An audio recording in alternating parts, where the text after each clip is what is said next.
Welcome sa Dries TV. Kung interesado ka sa ganitong news, huwag kalimutang isubscribe ang ating YouTube channel. Maraming salamat!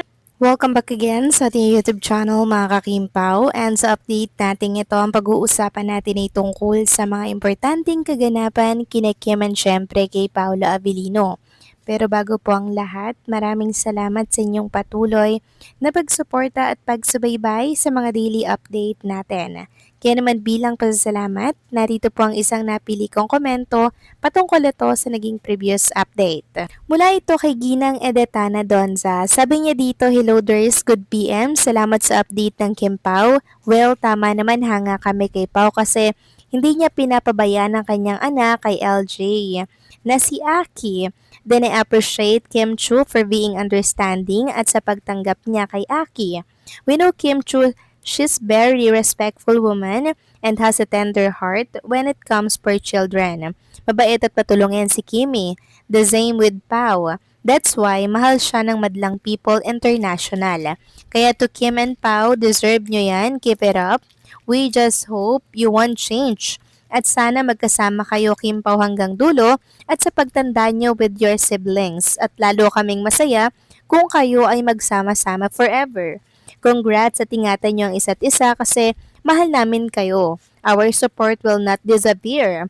Good luck and God bless to both of you. We love you." Maraming salamat po sa inyong napakaganda at sweet na komento, Ginang Edetana Donza. And hopefully po ay marinig or mabasa ito ni Kim and syempre ni Paolo Avellino. Sana po ay makarating sa kanila itong mensahe po ninyo. And yes, tama po kayo dyan. Talagang mapagmahal si Chinita Princess lalo na po sa mga bagets, sa mga kids, 'di ba? Ramdam po natin 'yun kahit hindi niya po kaano-ano mga kakimpaw, talagang binibigyan niya ng regalo, 'di ba? Tapos yung kanyang trato, sobrang sweet ni Kim Chu sa mga bagets. And I'm sure mas sweet siya kay Aki, mga kakimpaw. Hindi ba natin nakikita pero ramdam po natin yung pag-aalaga, yung pagmamahal niya kay Aki na kung saan ay laman ng isang Paolo Avellino. So maraming salamat po sa inyong komento, Ginang Editana Donza. God bless po at mabuhay kayo. So eto na nga pag-usapan na natin mga kakimpaw, mga topic po na nakalap natin sa gabing ito at unahin na nga nating talakayin ang tungkol dito sa good news for Kim and Paolo Avellino. So ayun nga po dito sa nabasa natin na post mula kay Nani Christy Permin, maghintay daw tayo kung ano ang magaganap kina Kim Chu at Paolo Avellino. Parang sabi dito, parang nag-propose na yes, tapos nag-meeting na ang magkabilang pamilya. Totoo. Christy Permin, ano pa nga bang sinasabi nila?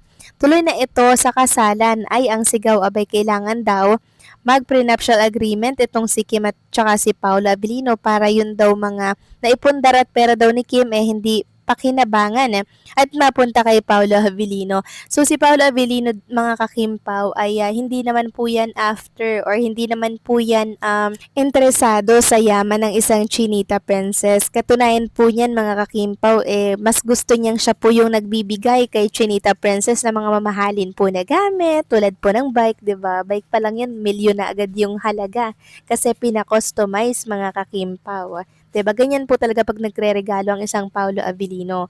Talagang hindi niya iniisip kung magkano yan. Basta mag-e-enjoy yung babaeng reregaluhan niya po nun, mga kakimpaw. Go lang ng go. O, di ba mga kakimpaw? Akala nila kay Paolo Avellino, mahirap, walang naipundar, walang business. Pero si Paolo Avellino po mga kakimpaw, very private lang kasi na tao niyan.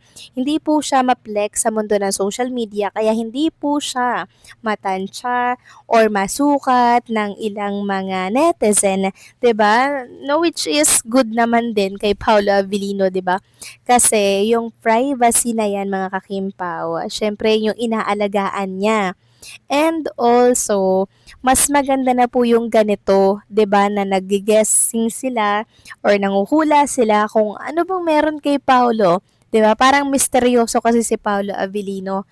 'Di ba siya yung lalaki na talagang itatago ang mga pribado, 'di ba? Hindi niya po 'yan hinahalo sa public ano niya, 'di ba? Na buhay bilang public figure. Kaya sana hinay-hinay din sa pagsalita yung ibang mga netizen kasi I'm sure nakarating na yan kay Paula Abilino. Samantalang next topic naman, pag-usapan naman natin mga kakimpaw ang tungkol nga po dito sa makakaabala or magiging dahilan po ng masayang vacation ni Chinita Princess and Paula Abilino dito po sa New York.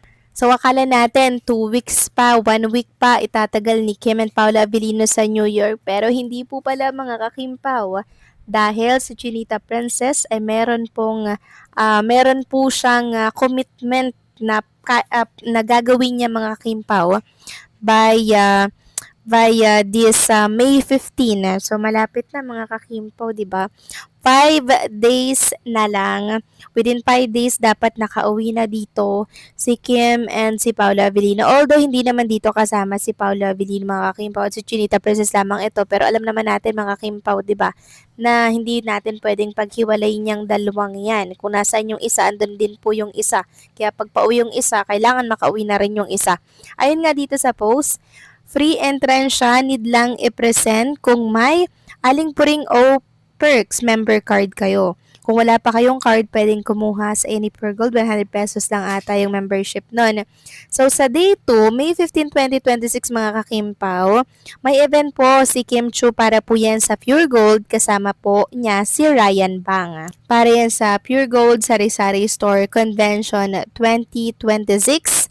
Gaganapin po yan sa World Trade Center, Pasay City, mga kakimpaw. Kasama niya po dito si Ryan Bang. Sayang, no? Wala po si Paula Abilino. Si Ryan Bang yung kanyang kasama. So, by May 14, yun yung day 1 nila. Open for aling puring members only. Tapos, yung May 15 naman, which is present si Kim and Ryan Bang, open for aling puring and perks members. Then, May 16, open to all customers na po yan. Pre-entrance, just bring aling puring all or perks cards daw po mga kakimpaw.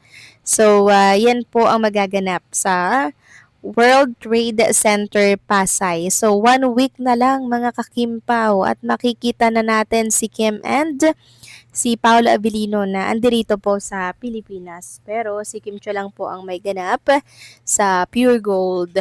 So parang matagal na bago ito naulit mga kakimpaw, no? Parang kailan ba yon? Nung nakaraang year ba mga kakimpaw si Paula Abilino yung present dito. Tapos ngayon naman si Chinita Princess. Marami nga po nagtatanong bakit hindi kasama si Paulo?